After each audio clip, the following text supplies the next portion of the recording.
Bonjour à tous.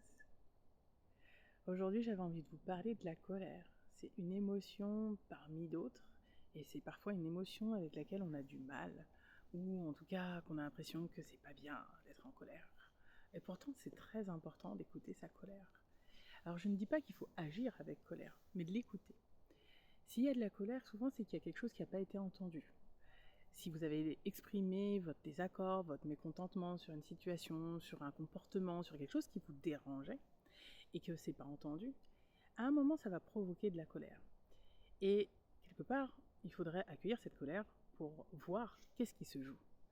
Alors, c'est avec un partenaire, un enfant, une situation ou quelque chose qui nous fait mal. Mais en tout cas, il y a quelque chose qui ne va pas à ce moment-là. Et la colère, c'est vraiment quelque chose qui nous dit stop, là, ça ne me va pas. Là, ça me met en colère parce que ça me fait mal, parce qu'on me pousse dans mes limites, parce qu'on ne m'écoute pas. Et c'est ça qui est important d'aller voir. Parce que si c'est pas entendu, encore et encore, il y aura encore plus de colère. Ça va être plus d'incompréhension, plus de ressentiment aussi. Et si on ne l'écoute pas avant, ça peut être même encore plus grave. Et on peut justement l'intégrer dans notre corps, ce qui va conduire à des malaises, à des maladies. Souvent on dit maladie, et c'est pas pour rien, c'est qu'il y a quelque chose qui a besoin d'être entendu. Toutes les émotions, c'est pareil. Mais j'avais envie de parler particulièrement de la colère.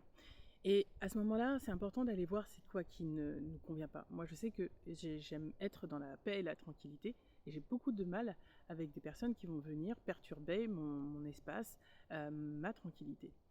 Alors ça peut être quelqu'un, je sais pas, par exemple, qui s'invite alors que c'était pas prévu.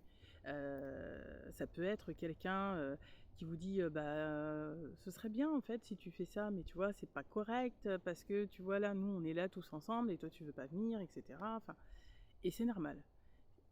On n'a parfois pas envie, on est parfois fatigué. Et c'est vraiment ok avec ça. Alors pourquoi nous faire culpabiliser ou pourquoi vouloir nous faire nous taire? C'est ça qu'il faut aller voir. Qu'est-ce qui fait qu'on a envie de nous faire taire? Qu'est-ce qui fait que l'autre n'a pas envie de nous entendre? La colère, elle est légitime. C'est les actes violents qui ne vont pas l'être, mais s'il y a un acte violent, c'est qu'il y a déjà eu beaucoup, beaucoup de colère. Voilà, je voulais en parler en tout cas. Peut-être que la prochaine fois, je vous dirai un petit peu comment faire pour relâcher cette colère, mais j'ai déjà donné les grandes lignes là aujourd'hui. Je vous souhaite une très belle journée et je vous dis à bientôt.